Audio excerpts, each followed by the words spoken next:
Hello प्रिय विद्यार्थियों, रिया coaching centre में आप सभी का स्वागत है। मैं लेकर आया हूँ आपके विषय गणित, जो कि कक्षा 10वीं का है, जो मैं आपको बेसिक टू एडवांस लेवल तक पढ़ाऊँगा बहुत ही सरल भाषा में। मेरा चैनल है रिया एजुकेशन चैनल। यह वीडियो आप पूरा अंत तक देखिए और अच्छा लगे तो बेल आइकन को प्रेस कीजिए और सब्सक्राइब और शेयर जरूर कीजिए। इसमें आप सभी को मैं परिचय पढ़ाऊँगा। इसके बाद मैं दूसरी क्लास लूँगा जिसमें आपको इसकी सवाल लगवाऊँगा एक्सरसाइज 1.1 की।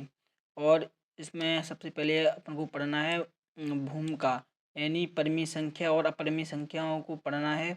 और दूसरे में अंकगणितीय आधारभूत प्रमेय को पढ़ना है, जो भाज्य और अभाज्य गुणनफलों के रूप में व्यक्त कैसे करना होता है। और इसमें सबसे पहले पढ़ना है एचसीएफ एलसीएम अभाज्य गुणनखंड विधि द्वारा कैसे करते हैं। और परिमेय संख्या उनका पुनर्भ्रमण, मतलब ऐसा है कि सिद्ध करना करनी 3 करनी 5 परिमेय संख्या है, ये ऐसे सवाल आते हैं। अब आपको आगे बताऊंगा। और हाँ, सबसे पहले पढ़ना है प्राकृतिक संख्या यानी नेचुरल नंबर। आप सभी को पता होगा, जो प्राकृतिक संख्याएं भी होती हैं जो गिनती की संख्या होती है। इसमें भी परिभाषा लिखिए, ये भी संख्याएं जिनका उपयोग हम गिनती यानी काउंटिंग करने के लिए करते हैं। ये एक से शुरू होती है, उदाहरण के लिए 1 2 3 4 डॉट डॉट अनंत तक। ठीक है, अनंत ये होती हैं। इन्हें हमेशा याद करने के लिए गिनती शुरू करते हैं, जैसे कि 1। अब दूसरी संख्या कौन सी, पूर्ण संख्या। जब हम प्राकृतिक संख्याओं के समूह में जीरो ऐड कर देते हैं तो वो पूर्ण संख्या बन जाती है। उसी तरह होती है, बस जीरो ऐड हो जाता है इसमें। और लेकिन इसमें एक महत्वपूर्ण बात ये है, सभी प्राकृतिक संख्याएं पूर्ण संख्याएं होती हैं, लेकिन जीरो एक ऐसी पूर्ण संख्या है जो प्राकृतिक संख्या नहीं होती है। ये मोस्ट इम्पोर्टेंट है ये लाइन।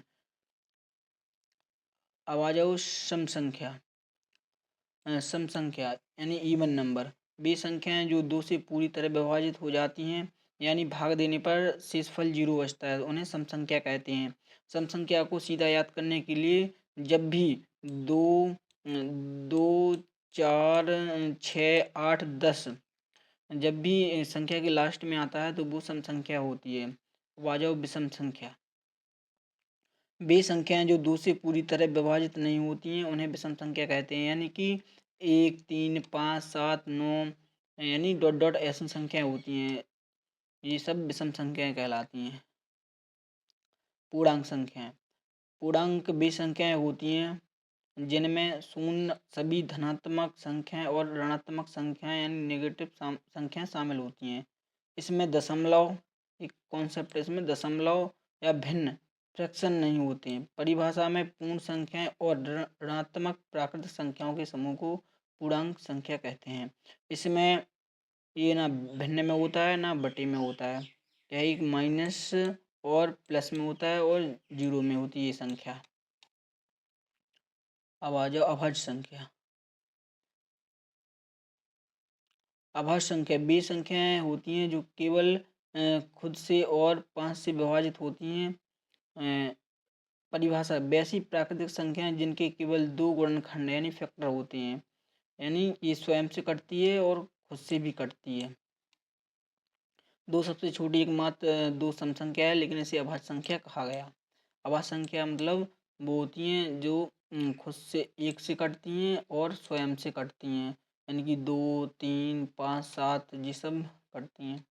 अब परिमेय संख्या, परिमेय संख्या वे होती हैं जिन्हें हम बट्टे के रूप में लिख सकते हैं। परिभाषा, ऐसी संख्या जिनको हम पी बटा क्यू के रूप में लिख सकते हैं, जिन्हें हम पी बटा क्यू के रूप में लिख सकते हैं।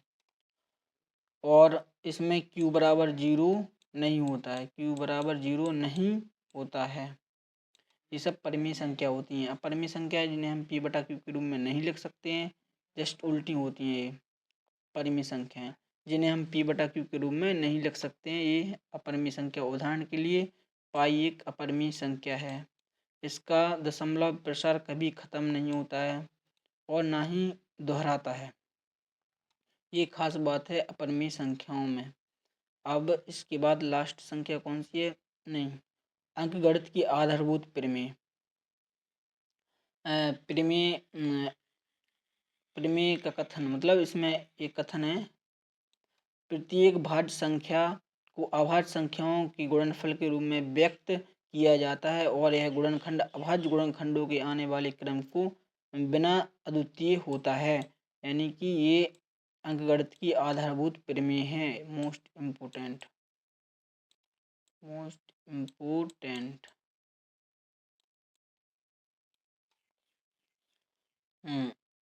आप सभी को मैंने पूरी संख्याएं पढ़ा दी, जिसमें मैंने एक संख्या नहीं पढ़ाई है, भाज्य हुई अभाज्य संख्या।